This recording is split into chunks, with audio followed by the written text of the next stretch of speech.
How's it going, party people? It is question and answer time. I got quite a big response. I got a lot more questions than I was anticipating, so thank you to everybody who participated. I really appreciate it.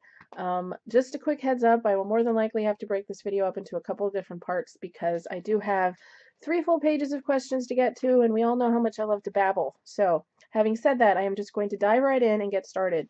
So, the first person is Brian Masala. I think that's the name. I apologize if I mispronounce anyone's name today. You know me and names. Okay, and his first question is, which book have you reread the most? That would be Dark Lover by J.R. Ward. I think I've read that either 4 or 5 times at this point. Next question is, have you ever thought about writing? Yes, I used to write. Um, I used to write short stories and fan fiction, and I did it quite a bit, and it was a great outlet for me, and I enjoyed it a lot. But I stopped a couple years ago for various reasons. But yeah, so I have in the past. Yes, I have. Okay, so next question. Have you ever read a book that changed the way you think or feel about something? The first book that came to mind when I read this question was The Fault in Our Stars by John Green. Um, as far as the whole concept of a happy ever after, it sort of changed my opinion of that because both Augustus and Hazel know they're not going to have forever. They're not even going to have very long together, but they make the most of it. They make the most of their small infinities, their little infinities. And yeah, John Green. John Green. Yeah, and the other book that came to mind is Painted Faces by L.H. Causeway, because I just absolutely love the fact that Frida accepts Nicholas for who he is, and she didn't have like even a half a second hesitation in accepting him and loving him and welcoming him into her heart, despite the fact that he's a drag queen. And I love that. I love the openness in their relationship and how they accept each other for who they are, and that's part of the reason why it's my favorite book of all time. So yeah.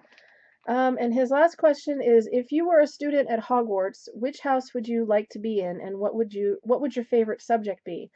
I joined Pottermore when they first opened, and I believe I was sorted into Hufflepuff, which I was not happy about. I think the cliche answer is that, everybody would like to be in Gryffindor, but um, if they sort me into Hufflepuff, I guess I'm a Hufflepuff then. As for my favorite subject, I really think that I would enjoy potions because I'm fascinated by the whole thing. So yeah, potions. Okay, so moving on to the next person, and it is 232 Scooter, and they asked, have you ever read the Pretty Little Liars series, and what are your thoughts? No, I have not read that series.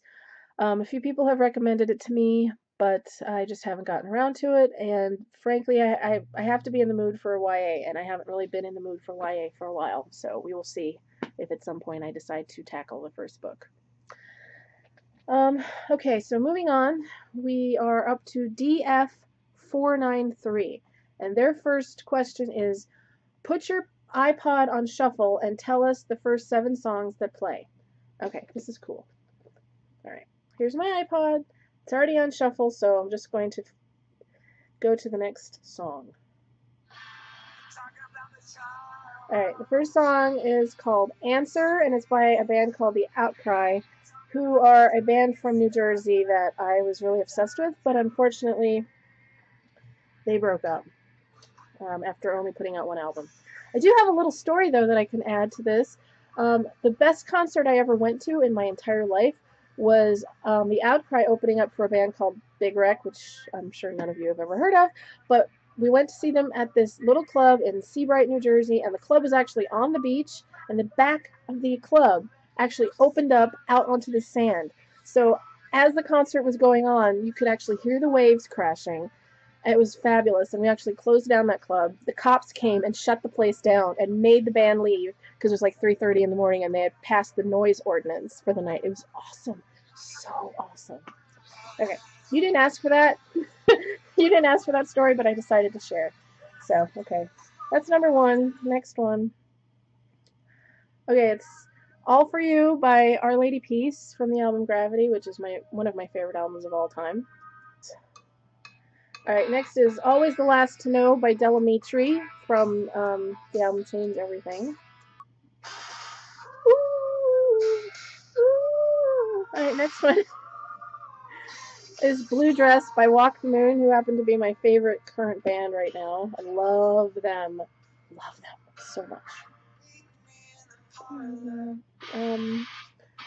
Speaking of Big Wreck, this is the lead singer's new band, not new band, band after Big Wreck broke up, which is his last name, Thornley. And this is Come Again by Thornley.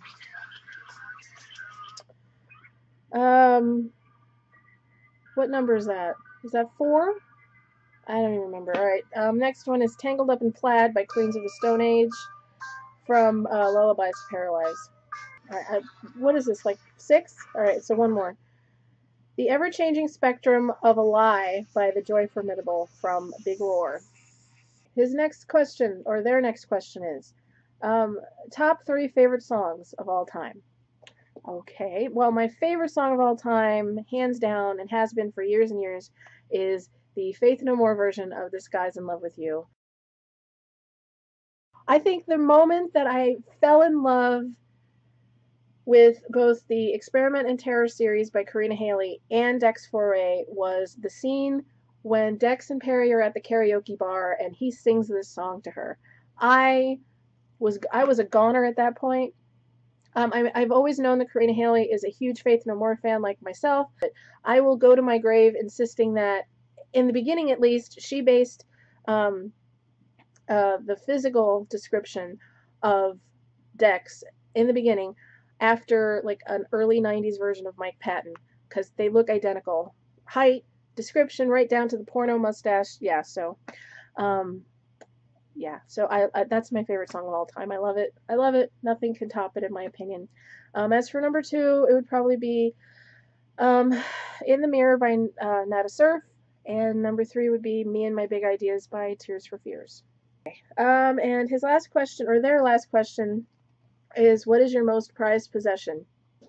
As far as like a personal possession, it would probably be a necklace that I got for my 16th birthday from my parents. As for non-personal, family-related, I don't know if any of you have ever heard of Jeff Buckley. He was a musician, but I am a huge fan of his and have been since the early 90s. And I actually wrote him a fan letter. It was like one of maybe only 3 fan letters I've ever written in my entire life. And he actually wrote me back. So, yeah. And then about a year later, after he had passed away, his mom actually sent out a bunch of guitar picks that he had autographed to some of his fans. And so the letter from him and the guitar pick are probably my most prized possession that didn't actually come from a family member or someone close to me. So, yeah. They see the sky.